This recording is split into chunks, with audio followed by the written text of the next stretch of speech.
Na ir ką, atėjo laikas tokia monstrai. Tai yra labai galingas šefo peilis. Be galo galingas. Tai yra didelis, tikras, rimtas šefo peilis. Jis yra 24 cm geležtė ir centre turi Aogami plieną. Aogami super plieną, 65 Hz, rankiniu būdu net iškalti hieroglifai. Kodėl aš jums siūlau? Siūlau, todėl, kad centre yra Aogamis.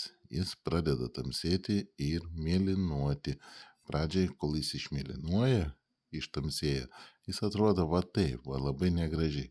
Sakykime, mugėje teko papjaustyti kažkokią tai daržovę, kuri turėjo rūgščių ir tai oksidacijai pradeda darytis. Čia ir aišku, jis, kol išjuoduoja, ten daug netrunka, bet vis tiek atrodo negražiai. Bet išjuodavus visas tamsus kaip palieka ašmuo, yra kaip tik labai gražu. Bet tai estetinis vaizdas dabar atrodo ne kažką. Čia atrodo toks kaip urvinas, kai dar. Tai va, kai naujo peilio pardavime, jau žmonės pasižiūrėjo, kas čia. Bet iš tikrųjų tai yra Aogamio super plieno savybės.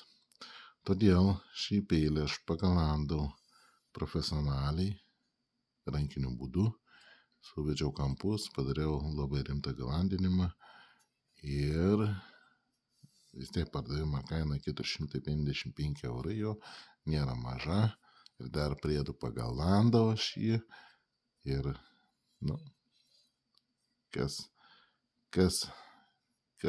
žodžiu, sugalvosit įsigyti, aš jį perleisiu, sakykime, už 255.